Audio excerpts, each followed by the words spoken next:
Some big ones today. Huh? This is a room loaded up. Wow. Paula Reed, Jonathan Carl, Phil Rucker. Hi, Phil. How are you? Caitlin. We've got the All-Stars. A lot of All-Stars today. You too. You too. That's fine.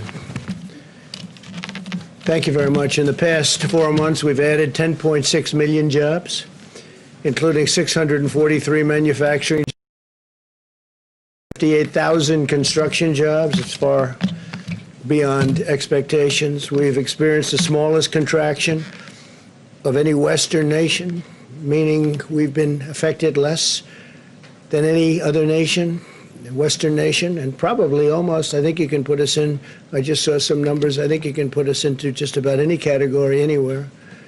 And the fastest recovering. If we followed Joe Biden's strategy, we'd shut down the entire country after just having set records on growth. And we also did have tremendous retail growth, as you probably noticed. We're witnessing the fastest labor market recovery from an economic crisis in our history. By contrast, the Obama-Biden administration had the slowest, weakest, and worst recovery in American history, as you know. We continue to make progress in our fight against the China virus. New weekly cases have declined by 44% since July. Deaths declined by 20% compared. It's going down very rapidly, really rapidly. This is in contrast to nations in the European Union, which have recently experienced a sharp increase in cases. They're having a very big spike over there. We're hopefully beyond our spike, and we'll see, but we're doing very well all over our country. In the past 5 weeks, per capita cases doubled in France, surged to over 300% in Spain, which I've been hearing about and speaking to some of the leaders of Spain, and they are having a hard time, and increased more than 400% in Italy again. And as you remember, I put a ban on people coming in from Europe after the ban I imposed on China, Wuhan, but because of Wuhan primarily, because that area was very infected.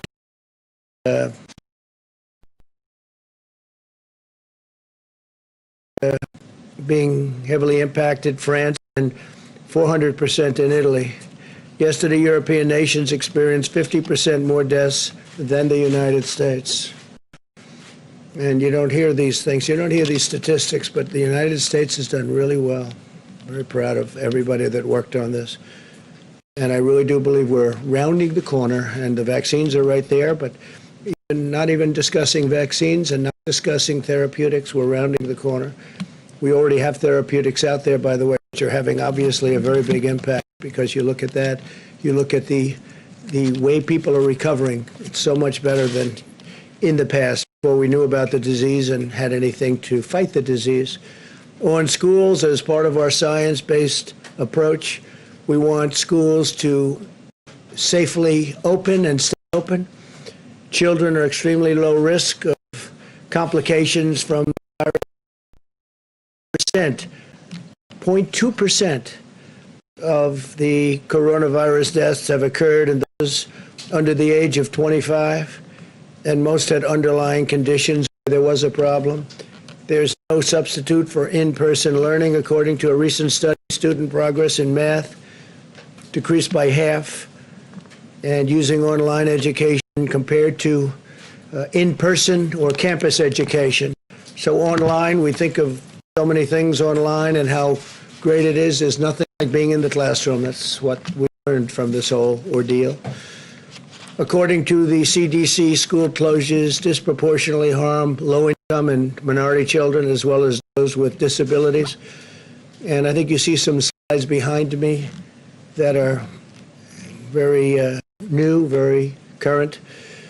It's also crucial for colleges and universities to stay open, and we hope that they do indeed stay open. We want to see Big Ten football. We hope it's coming back. We have a lot of the colleges that we're talking about, they want to come back. We hope that Michigan agrees. We hope that and I know the governor will have a lot to say about it. We hope she approves it, but we have a couple that Maryland's another one. We hope the governor puts a little pressure on so that we can have it, but I have a feeling they may do it. They may do it without having everybody, but I think they're going to have maybe Michigan, maybe Maryland. We have a couple of states that might not participate, but people are working very, very hard to get Big Ten football back, and I'm pushing it, and it'll be a great thing for our country, and the players and the coaches want to do it really badly. The players are missing. They only have so many years of this, and the players are missing a big opportunity, including a chance in some of the cases to have some of the best players, college players in our country, and they want to get into the NFL, and they want to make money in the NFL, and they're not going to be able to do that too easy if you don't get to see them play. It's much safer for students to live on campus, and low-risk young people would rather than the alternative. The alternative is no good than going home, spreading the virus to high-risk Americans. They want to be on campus. They want to go back to school, and the parents want to be back in school, maybe more so than they want to be back in school. And they want to back safely, and they want to go back safely, but they have to go back. Based on the recent data from more than 20 colleges, not a single student who tested positive for the virus has been hospitalized. So that's a lot of people. That's a lot of students. Not one has been hospitalized. As we continue to follow the science-based approach to protect our people and vanquish the virus, Joe Biden continues to use the pandemic for political gain. Every time I see him, he starts talking about the pandemic. He's reading it off a teleprompter. I'm not allowed to use a teleprompter. Why is that, Phil? They ask questions, and he starts reading the teleprompter.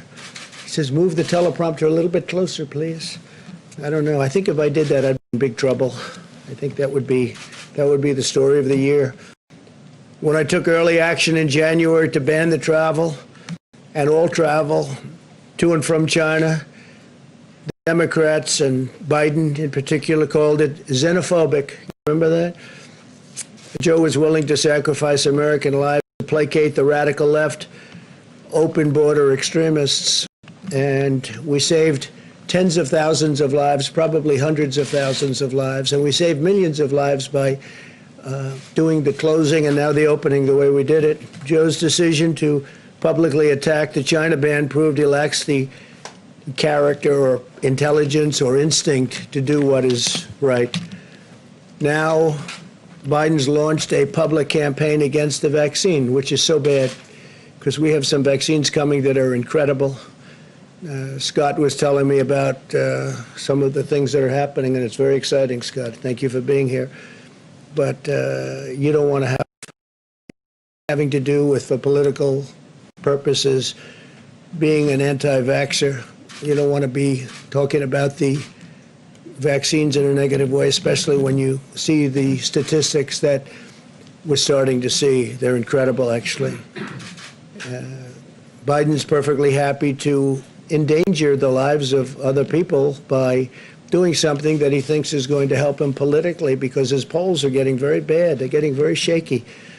This was an election that was going to be very easy, very quick, and then the China virus came in, and I had to go back to work politically. Unfortunately, I had to devote more time politically than the other things we do, which are very important for our country, but I had to go back to work, and it looks like we're going up very rapidly than the media wants to admit, and Biden's had to go out. He's gotten out of his basement, and he's working. Let's see what happens. But we got to talk about how great these vaccines are, if in fact they're great. And I think you're going to see numbers that are going to be very, very impressive.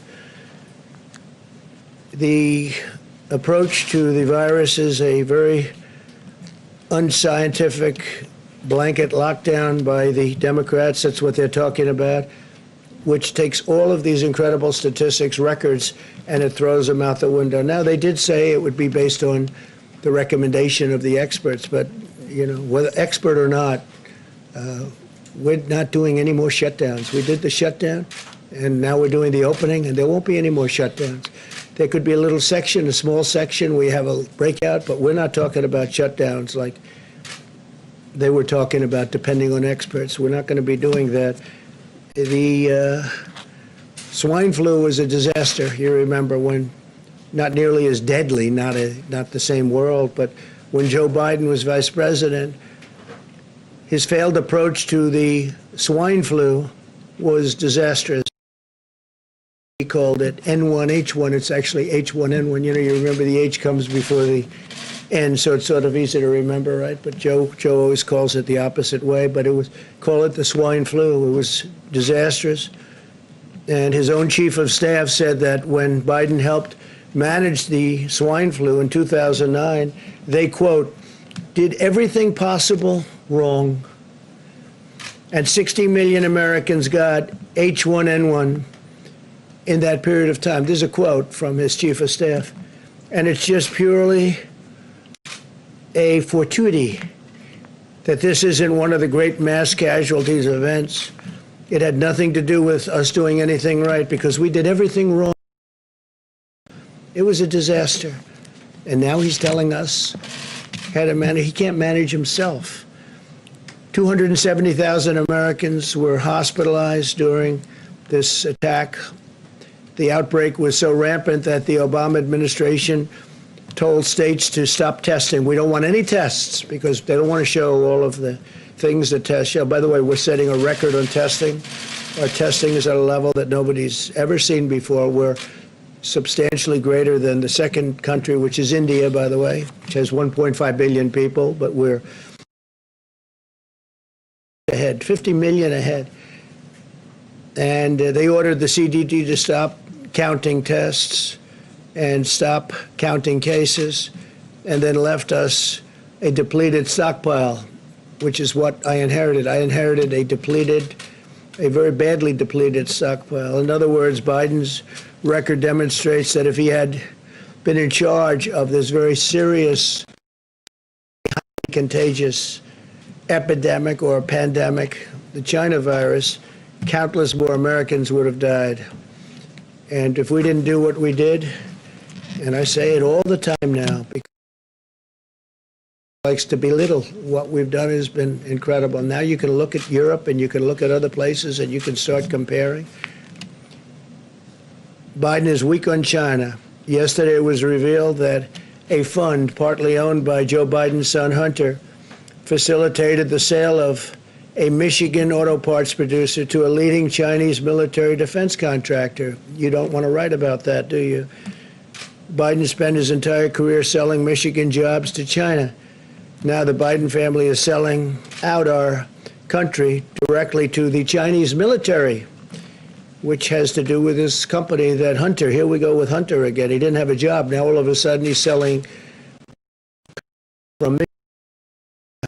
China's military got American manufacturing jobs, and the Biden family got paid a lot of money. And I say it, if Joe Biden ever got elected, China will own America. They will own America. Finally, I can announce with great pride that Secretary of State Mike Pompeo will be departing this evening on a historic trip to Doha.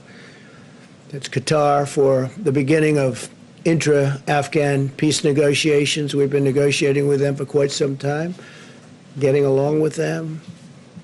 Moved a lot of soldiers out. I got a report this morning that there's been nobody killed in Afghanistan since early February. It's a long time. There's been no deaths, no problems, and a lot of progress is being made in Afghanistan, but we'll be down to 4,000 soldiers in a very short period of time. Likewise, Iraq will be down to about 2,000 soldiers in a very short period of time. And in Syria, for the most part, we're out, other than we kept the oil. As we have soldiers guarding the oil, not too many, I think, small number, but they're guarding the oil. And we're helping the Kurds, and we're making their lives much more pleasant because of the fact that we have the oil. So we're pretty much out of Syria. We're pretty much out of Iraq. And we're down to the smallest force that we've had in, we'll be very shortly down to that number in Afghanistan. The negotiations are a result of a bold diplomatic effort. one part of my administration in recent months and years. The United States will play an important role in bringing the parties together to end the decades-long war. It's been going on for almost 20 years, long before I got involved, I can tell you that. And had they not been wasting our time with all of the phony witch hunts and all of the things, we probably could have done this even faster. But a lot of time had to be spent, wasted like that. But the parties are together right now, and we're negotiating, and we're really making tremendous progress. Next week at the White House, we'll be having a signing between UAE and Israel, and we could have another country added into that, and I will tell you, countries are lining up that want to go into it. As you know, UAE is headed by a very, very highly respected gentleman, and respected by everybody. And he's a warrior, too. He's a great warrior. And Mohammed's very excited about this, and you'll be hearing other countries coming in over a relatively short period of time. And you could have peace in the Middle East. I think what ultimately will happen is you're going to have quite a few countries come in. The big ones are going to be coming in. I spoke to the King of Saudi Arabia, so we're talking. We just started the dialogue. And you'll have them come in, and I think two things are going to happen. Iran will, if we win the election, Iran will come and sign a deal with us very, very rapidly within the first, I would say, week, but let's give ourselves a month, because their GDP went down 25%, which is like an unheard of number, and they'd like to be able to get back to having a successful country again. So I think that'll happen, and I think very importantly, the Palestinians will get back into the fold, and when they see all of these countries that frankly have been supporters of the Palestinians, very big supporters and certainly financial supporters. As you know, we used to pay the Palestinians $750 million a year, and I ended that some time ago on the basis that they didn't seem to want to make peace, and we'll think about it once we have a deal, but I've ended that quite a while ago. I'm frankly surprised they haven't been to the table earlier. But this is the best way. This is a way that's going to be great. This can really bring the Middle East together. And again, since February, we haven't had a death in Afghanistan, that's a record for many years, not a death. And we're getting along very, very well with the Taliban and very well with Afghanistan and its representatives, and we'll see how it all goes. It's a negotiation, but Secretary of State Mike Pompeo will be departing in a little while. So I think that's very exciting news. And a lot of people thought that my natural instinct is war. No, my natural instinct is actually peace. When we were on the debate stage, people used to say, will it be 1 week or 2 weeks before President Trump gets into a war? But that's not. I did rebuild our military. We have a military that $2.5 trillion, new jets and rockets and tanks and ships and a lot of things we have. We have the newest, best military we've ever had. So hopefully we won't have to use it. Our nuclear program has been put into gear like never before. And in particular, hopefully, we won't have to use that, because that's a whole new level of destruction, and we never want to. Just have to pray to God we never have to use that. All right, please, John. Yes, thank you, Mr. President. Why did you lie to the American people, and why should we trust what you have to say now? Such a terrible question, and I didn't lie. What I said is we have to be calm. We can't be panicked. I knew that the tapes were. These were a series of phone calls that we had, mostly phone calls. And Bob Woodward is somebody that I respect just from hearing the name for many, many years, not knowing too much about his work, not caring about his work. But I thought it would be interesting to talk to him for a period of, calls. So we did that. I don't know if it's good or bad. I don't even know if the book is good or bad. But certainly if he thought that, you don't want to have anybody that is going to suffer medically because of some fact. And he didn't report it because he didn't think it was bad. Nobody thought it was bad. Wait a minute. And your question, the way you phrase that is such a disgrace. It's a disgrace to ABC television network. It's a disgrace to your employer. And that's the answer. You ready? Because I love. Of course I didn't. Of course I didn't. No, no. Deadlier than the flu, and then you went out and told the American public that this was just like the flu. Let me tell you something. We've had Woodward flu one thing and you years. told everybody else something else. No, and 5 times, right? 5 times. Do you ever hear the expression 5 times? We've had flu years where we lost 100,000 people. The flu is a very serious problem for this country also, and we've been losing them. Scott, what kind of a number have we lost over the years with flus? Into the hundreds of thousands. Well, the years have been something like 35 to 80,000 per year, every year, even with antiviral drugs and even with Flu is a very serious problem also. But just so you know, This is worse than the most deadlier than the most strenuous flu. okay. And then you went out and said it's just like the flu. Well, listen, what I went out and said is very simple. I want to show a level of confidence, and I want to show strength as a leader, and I want to show that our country is going to be fine one way or the other. Whether we lose one, lose fault. This is nobody's fault but China. China should not have allowed it to happen. Whether you have one person, 180,000 people, or 2.5 or 3 million people, which it could have been very seriously if we didn't make the moves. And when you look at the opposition, where they said, oh, why did he put the ban on? Dr. Fauci said we saved thousands of lives by putting the ban on China and then ultimately putting the ban on Europe. There was no lie here. What we're doing is we're leading, and we're leading our way. And if, frankly, somebody else was leading it, they wouldn't have closed it. If you look at Nancy Pelosi, you look at Cuomo, you look at de Blasio, you look at Biden, months later they said there's no problem. They're talking about me. Months later, and before any statement was made, you have to remember, I put the ban on China. So obviously, outwardly, I said it's a serious problem. It's a serious problem. That doesn't mean I'm going to jump up and down in the air and start saying people are going to die, people are going to die. No, I'm not going to do that. We're going to get through this, and we're right now, I hope, really think we're rounding the final turn. And a lot of good things are happening with vaccines and with therapeutics. But there's no lying. And the way you asked that question is very disgraceful. Phil, go ahead, please. Go ahead. Yeah, I do think so. Mr. I think we did a President. great job. I think we did a great job. And the people that did such, our generals, our admirals, Mike Pence, all of the people that have worked so hard, and now Dr. Atlas, and all of them, Dr. Fauci, Dr. Birx, they should be respected for the job they've done.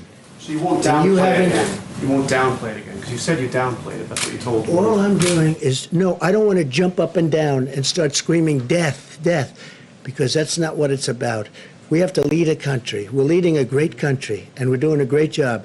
And the people that have done such a good job should be given the kind of credit that they deserve. We possibly have done the best jobs when you start looking at what we're doing with the vaccines and therapeutics and ventilators. We had no ventilators, John. We make thousands of the world. The job we've done is the best job. And don't give me any credit. Give the people that have done this the credit. They've done a great job. Yeah, Phil, go ahead. Yeah, Mr. President, you talked about the need to stay calm and not jump up and down and scare people. A lot of other world leaders were calm. German Chancellor Angela Merkel was very calm as she presented information to the German people so that they could stay safe and protect their families.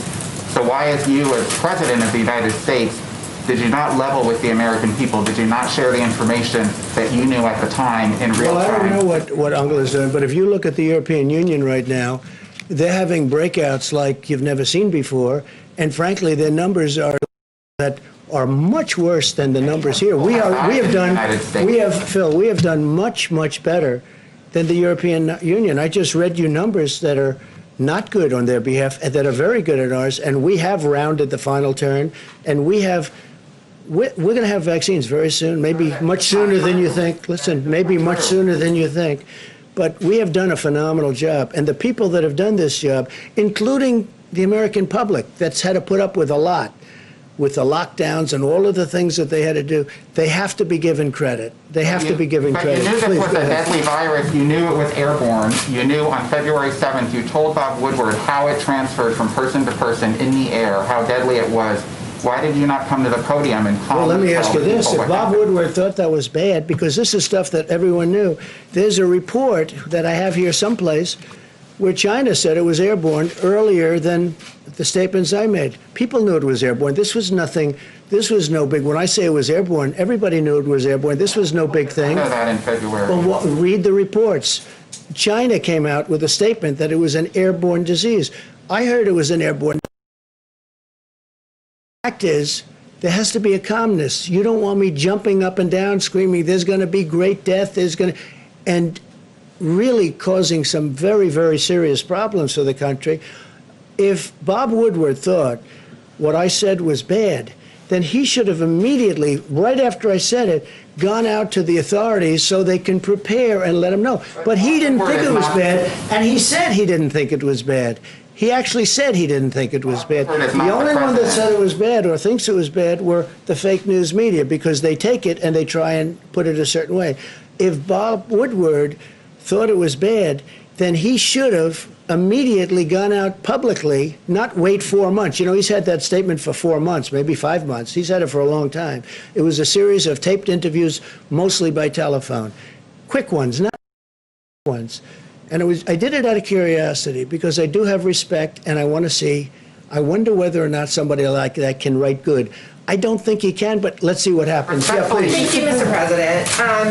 We're just about 50 days out from the election, and we haven't seen a lot out of the Durham investigation yet. Yeah. Where is that? And do you have confidence in the investigation? Well, I can't tell you that yet. I have to see. I'm not involved in it. I purposely stayed uninvolved. I'm, I guess, considered the chief law enforcement officer of the country. I could be involved if I wanted to. I thought it would be better if I wasn't. I think it's better if our great attorney general handled it. He has Durham, who is a very, very respected man, and we're going to see what it is. I can't tell you that. I can tell you this. I can tell you this. They lied.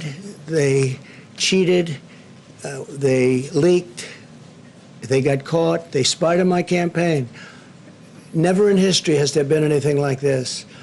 And I guarantee if the roles were reversed and I was on the Democrat side, people would have been in jail at the very highest level. People would have been in jail for 2 years already. Nothing like this has ever happened. And the term would be for many, many years, because it's treason, and other words can be used also. So you think there should be more indictments? Based on what I read in your wonderful papers, I think, and see what, you know, just looking at the media, not even what I know. I think Comey is a disgrace to our country.